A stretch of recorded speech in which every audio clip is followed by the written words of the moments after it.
சொல்லுங்க. என்ன அப்படி பாக்குறீங்க? இது ஒரு காதல் காவியம் சக்சஸ் ஆனதுக்கான ஒரு சின்ன ட்ரீட். கல்யாணத்துக்கு கிராண்டா பார்ட்டி வச்சிடறேன். ஐயோ, ஏன் சார் இப்படி எல்லாம் பண்ணிட்டு இருக்கீங்க நீங்க? முதல்ல ஸ்வீட் எடுத்துக்கோங்க, அப்புறமா நிறைய ஆச்சரியமான விஷயங்கள்லாம் சொல்றேன். அதுக்கு முன்னாடி நான் உங்களுக்கு ஒரு அதிர்ச்சியான விஷயம் சொல்லட்டுமா? என்ன ஒருத்தர் பொண்ணு பார்த்துட்டு போயிருக்காரு, எனக்கு வீட்ல கல்யாணம் ஏற்பாடு பண்ணிட்டு இருக்காங்க. அதெல்லாம் இருக்கட்டும், நீங்க முதல்ல ஸ்வீட் எடுத்துக்கோங்க. சார், எனக்கு கல்யாணம்னு நான் விளையாட்டுக்கு சொல்லல. எனக்கு தெரியுமே, நேத்து ஒருத்தர் உங்களை பொண்ணு பார்த்துட்டு போயிருக்காரு, அதானே? என்ன நித்யா அப்படி பாக்குறீங்க? இல்ல, இந்த விஷயத்த சொன்னா நீங்க ஷாக் ஆவீங்கன்னு நினைச்சேன். ஆனா இப்ப நீங்க கொடுக்கிற ரியாக்ஷன்லாம் பார்த்தா எனக்கு தான் ஷாக்கா இருக்கு. இதுக்கே எப்படின்னா ஷாக் நம்பர் 2 சொல்லட்டுமா? ஐ மீன் லவ் நித்யா. அதான் தெரியுமே, இந்த ஆபீஸ்க்கு வேலைக்கு வந்த காலத்துல இருந்தே நான் அந்த கொடுமையை தான் அனுபவிச்சுட்டு இருக்கேன். Sorry sister. எது சிஸ்டரா? எஸ், அதானே நம்ம கல்ச்சர். கட்டிக்க போற பொண்ணை தவிர மத்த எல்லாரையுமே சிஸ்டரா பாக்குறது தானே நம்ம கலாச்சாரம். சார், என்னாச்சு சார் உங்களுக்கு? நீங்க ஸ்வீட் எடுத்து சாப்பிட்டாதான் சொல்லுவோம் சிஸ்டர்.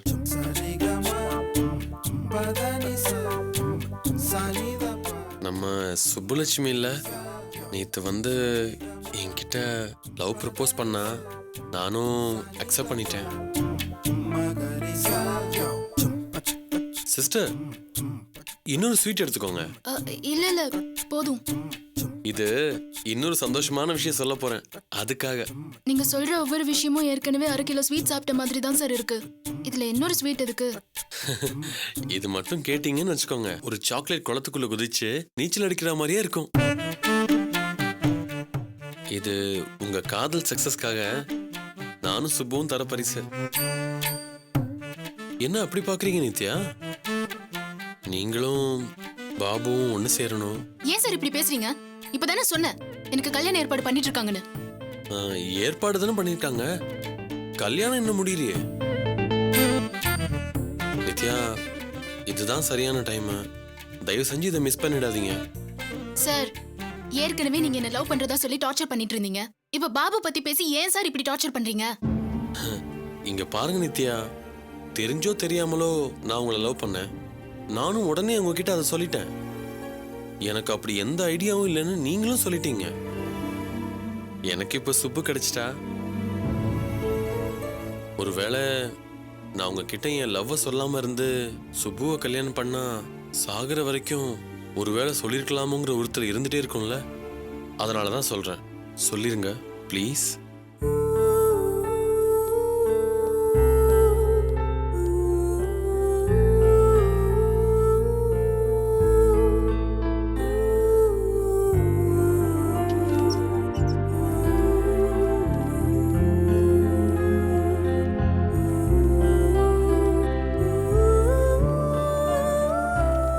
பாபு, என்ன நித்யா?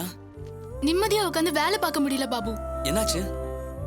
வழக்கம் போல ஆரா வந்து டென்ஷன் பண்ணிட்டு போயிட்டான். ஏன்? அவர்தான் சுப்புவோட ஐக்கியமாயிட்டாரே, அப்புறம் என்ன? எனக்கு கல்யாண ஏற்பாடு நடந்துட்டு இருக்குன்னு சொல்லிட்டு இருக்கேன். அது கொஞ்சம் கூட காதுலயே வாங்காம பாபுக்கும் உங்களுக்கும் ஏதோ இதுன்னு சொல்லி தப்பா பேசுறான்.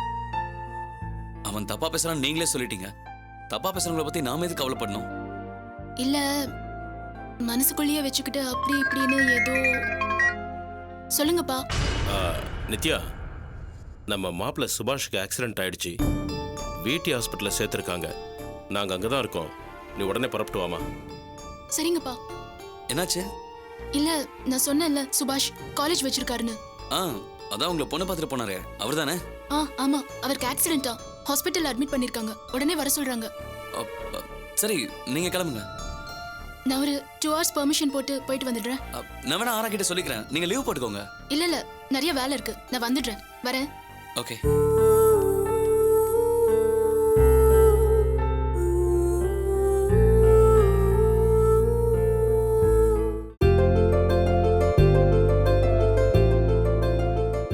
வாஷம். என்ன சூர்யா, காலேஜ் போலியா? இல்ல, ஸ்டடி ஹாலிடேஸ் விட்டுருக்காங்க. நடராஜங்க இப்பதான் குளிச்சா உள்ள ட்ரெஸ் மாத்திட்டு இருப்பா. வா பஷாம், வேலை எல்லாம் நல்லபடியா போயிட்டு இருக்கா? எல்லாம் நல்லபடியா போயிட்டு இருக்குமா. ரன் பண்ண ஆரம்பிச்சா போதும். பேங்க் லோன் கூட கம்பெனி டெவலப்மெண்ட் பார்த்துட்டு மேனேஜர் தரதா சொல்லியிருக்காரு. அதுவும் கிடைச்சிட்டா இன்னும் ஈஸியா இருக்குமா. டேய், பேங்க் மேனேஜரை பார்க்கணும்னு சொன்னல. ம் ஆமாம். சரி நீ போய் பார்த்துட்டு வந்துரு, நான் ஸ்ட்ரெயிட்டாக கம்பெனிக்கு போகிறேன். சரி ஓகே. நாங்கள் எதிர்பார்த்ததை விட எல்லா வேலையும் ஈஸியாகவும் ஃபாஸ்ட்டாகவும் நடக்குதுமா. Thank God. இதே பாய் ஜெயிச்ச மாதிரி இருக்கு. டேய் இப்போ எதுக்கு அவங்க கிட்ட எல்லா டீட்டெயில்ஸும் சொல்லிட்டு இருக்க? சொன்னா மட்டும் புரிஞ்சிருமா?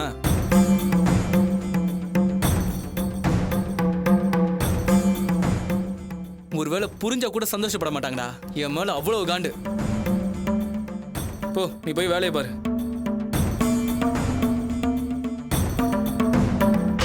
அம்மா சாரிம்மா, அவன் ஏதோ டென்ஷனில் பேசிட்டு போகிறான். நீங்கள் எதுவும் தப்பாக எடுத்துக்காதீங்க. அது என் தலை விதிப்பா. நான் யாரை நினைச்சு நொந்துக்க முடியும்? கொஞ்ச நாளாவே அவன் என்ன விரோதியா தானே பார்த்துட்டு இருக்கா. அப்படிலாம் எதுவும் இல்லைம்மா. அவனுக்கு ஒரு சின்ன மன வருத்தம், அவ்வளோதான். அப்படி என்ன பண்ண அவனுக்கு பெரிய கெடுதல் பண்ணிட்டேன்? இல்லைம்மா, அது விஷயத்தில் நீங்கள் நினச்சிருந்த ப்ராப்ளத்தை பேசி சால்வ் பண்ணியிருக்கலாமா? ஆனால் நீங்கள் சால்வ் பண்ணலையா, அதான் ஃபீல் பண்ணுறான்.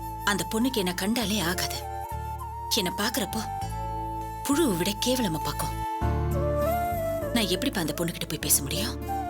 எனக்கு புரியுதுமா. ஆனால் அவன் என்ன சொல்கிறான்னா, அவங்க அம்மாவுக்கு உங்கள் மேலே நல்ல அபிப்பிராயம் இருக்கான். ஸோ நீங்கள் போய் பேசுனீங்கன்னா அவங்க சரின்னு சொல்லுவாங்கன்னு சொல்கிறாமா. என் மேல அவங்க நல்ல அபிப்பிராயம் வச்சிருக்கிறது தானே பிரச்சனையே. ஆனா இவங்கிட்ட எதுலயும் ஒரு நேர்மையே இல்லையப்பா. அந்த பொண்ணை காதலிக்கிறப்போ உண்மையை சொல்லல, கதிர் ஸ்டோர்ஸ் ஓனர்னு போய் சொல்லியிருக்கான். எல்லாத்துக்கும் மேல அந்த பொண்ணோட படத்தை வச்சுக்கிட்டு குடிச்சுக்கிட்டு சொல்றதுக்கே கூச்சமா இருக்கேப்பா. இத்தனை இவன் பண்ணதுக்கு அப்புறம் நான் எப்படி இது சம்பந்தமா அவங்க கிட்ட பேச முடியும்? வசதி, வாய்ப்பு, அந்தஸ்து இது எல்லாத்திலயும் என்னை விட 100 மடங்கு பெரிய ஆளா இருந்தா கூட கவலைப்படாம நான் இவனுக்காக போய் பொண்ணு கேட்டிருப்பேன்பா. ஆனா என் பையன் மேல இவ்ளோ தப்ப வச்சுக்கிட்டு நான் எப்படிப்பா பேச முடியும்? நீயே சொல்லு. சரிப்பா, நான் வேலை கிளம்புறேன், நேரம் ஆயிடுச்சுப்பா. அம்மா நான் வேணா ட்ராப் பண்ணுறேம்மா. இல்லப்பா பரவாயில்ல, நான் நடந்தே போய்க்கிறேன். அம்மா வர புதன்கிழமை கம்பெனிக்கு பூஜை வச்சுருக்கோம்மா. நீங்கள் சூர்யாவை கூட்டிகிட்டு சீக்கிரமே வந்துருங்கம்மா. உனக்காவது கூப்பிடணும்னு தோணுச்சு. வரேன்பா. சரிம்மா. வரேன் குட்டி. சரிம்மா. சரி சூர்யா, நானும் கிளம்புறேன். அம்மா, ஈபில இருந்து ஆளுங்க வந்திருந்தாங்க. போஸ்ட்ல ஏதோ வேலை இருக்கான், உங்ககிட்ட பேசணும்னாங்க. நீ குளிச்சிட்டு இருந்தியா? அதான். ஹலோ மூர்த்தி, கார் அனுப்ப சொன்னேனே, என்ன பண்ணிட்டு இருக்கீங்க? உங்களால முடியலன்னா சொல்ல வேண்டியதானே? சரி சரி வைங்க, ஒரு வேலைக்கு துப்பு கிடையாது.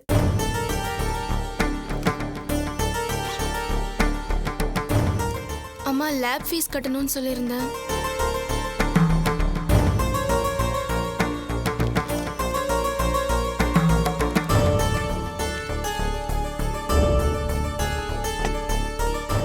அம்மா காபி போட்டுட்டேம்மா, குடிச்சிட்டு போயிடுங்களேன்.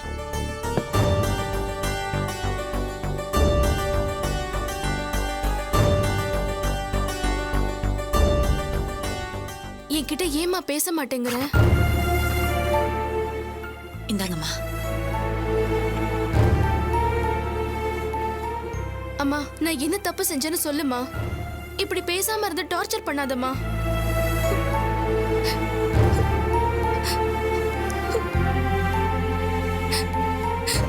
சரிம்மா, சொல்ல வேண்டாம். நீ நினைக்கிற மாதிரி நான் ஏதாவது தப்பு பண்ணிருந்தா தயவு செஞ்சு என்ன மன்னிச்சிடுமா.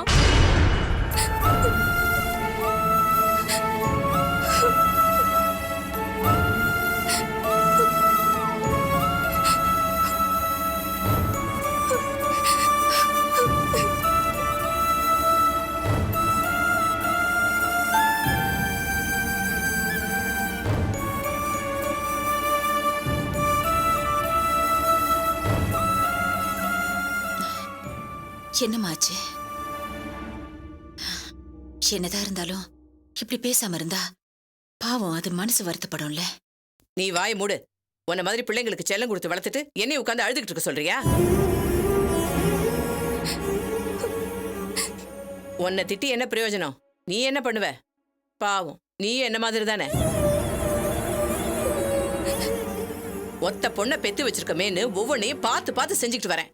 இப்ப அந்த பிள்ளை எனக்கே விரோதமா நடந்தா எனக்கு எப்படி இருக்கும்?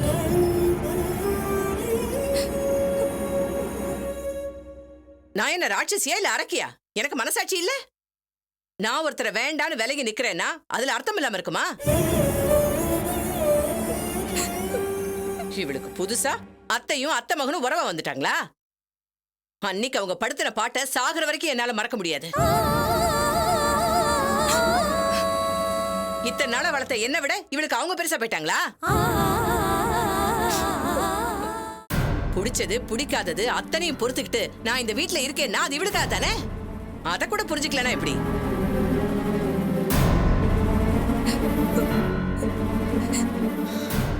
உன் பிள்ளைங்க எல்லாம் அவங்க சித்தப்பன் பேச்ச கேட்டுக்கிட்டு அவன் பின்னாடி போயிட்டாங்க. நீ வந்து என்கிட்ட சொன்னப்போ நான் தான் புத்தி கேட்டு போய் ஒன்ன திட்டிக்கிட்டு இருந்தேன். வலியும் வேதனையும் அவங்கவுங்களுக்கு வர்றப்பதான் புரியுங்கிறது உண்மைதான். நாம பெத்த பிள்ளைங்க நம்மள புரிஞ்சுக்காம நமக்கு பிடிக்காதவங்களோட போய் சேர்ந்தா அது எவ்வளவு கஷ்டம்னு இன்னைக்குதான் எனக்கு புரியுது. அவ அத்தை பையனோட போன்ல பேசிட்டு இருந்ததை பார்த்ததும் எனக்கு ஒரு நிமிஷம் அப்படியே பக்குன்னு ஆயிடுச்சு. எனக்கு தெரியாம அவனுக்கு வந்த இன்டர்வியூ லெட்டரை இவ போய் கொடுத்திருக்கா. அப்போ அவ மனசுல என்ன கெட்டவன் தானே நினைக்கிறா.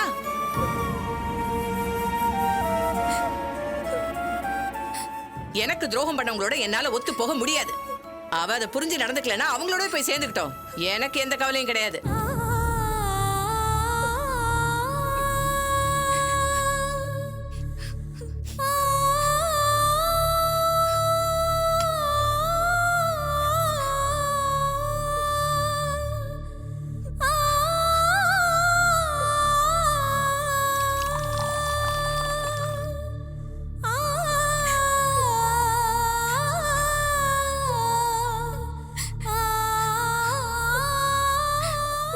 இந்தம்மா.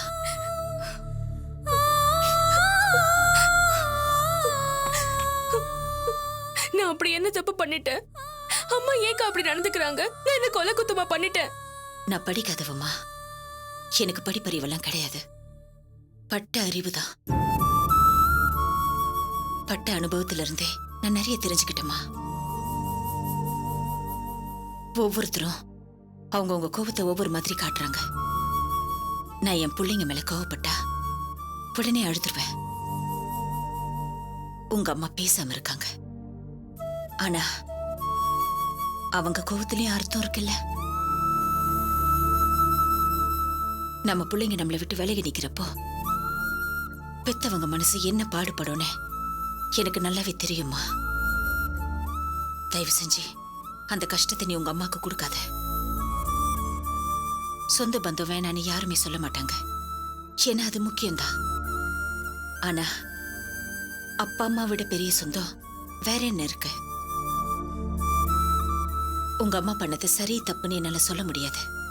அப்படி ஏதாவது சொன்னா அது ஏன் அனுபவத்துல சொல்றதா ஆயிடும். பொதுவா எந்த ஒரு தாயும் தான் பிள்ளைங்களுக்கு கெடுதல் நினைக்கவே மாட்டாங்க. நீ உன் அம்மாவை நம்புறதுக்கு யாரும் உனக்கு புத்தி சொல்லணுங்கிற அவசியமே இல்லை.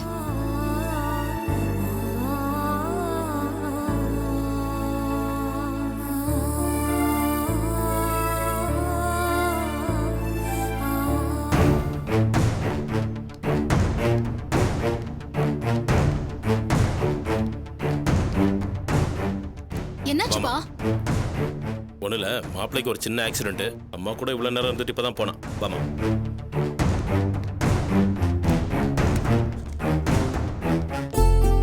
பேப்பர்ஸ் எல்லாம் ரெடி பண்ணி வைங்க. டைம் கிடைக்கும் போது நான் வந்து சைன் பண்றேன். ஆ வாங்க. வாமா. வாங்க. வாமா. என்னாச்சு? ரோடு கிராஸ் பண்ணும்போது ஒரு ஆட்டோக்காரை அடிச்சிட்டான். கேர்ஃபுல்லா இருக்க கூடாதா? நீங்க சொல்லிட்டீங்கல்ல, இனிமேல் அப்படியே இருக்கேன். ஹலோ. வரேன்யா, வரேன். ஓகே. ஒன்றும் இல்லை, சங்க ஆஃபீஸில் ஒரு பஞ்சாயத்து, எல்லாரும் வெயிட் பண்ணிட்டு இருக்காங்க. நான் போயிட்டு சீக்கிரம் வந்துடுறேன். சரிங்க மாப்பிள்ள போயிட்டு வந்துடுறேன். சரிங்க. இருமா, நான் போயிட்டு வந்துடுறேன். சுபாஷ், நான் போய் ஸ்கேன் ரிப்போர்ட் வாங்கிக்கிட்டேன். அப்படியே வீடு வரைக்கும் போயிட்டு வந்துடுறேன். சரிப்பா. அம்மா, ஒரு 1 hour பார்த்துக்கிறியா? ஓகே. சரி, நான் போயிட்டு வந்துடுறேன். உட்கார் நித்யா. பரவாயில்ல, இட்ஸ் ஓகே. ஏன் நர்வஸாவே இருக்க? இல்ல, என்ன பார்த்துட்டு போனதுக்கு அப்புறம் இப்படி ஆக்சிடென்ட் ஆயிருக்கு. அதான் எனக்கு கொஞ்சம் மனசுக்கு கஷ்டமா இருக்கு. மத்தவங்க யோசிக்கிற மாதிரி நீயும் யோசிக்காத. அதெல்லாம் ஒன்றும் கிடையாது. ஆமா நம்ம கல்யாணத்துல உனக்கு எதுவும் குழப்பம் இல்லையே? இல்ல அப்படிலாம் எதுவும் இல்ல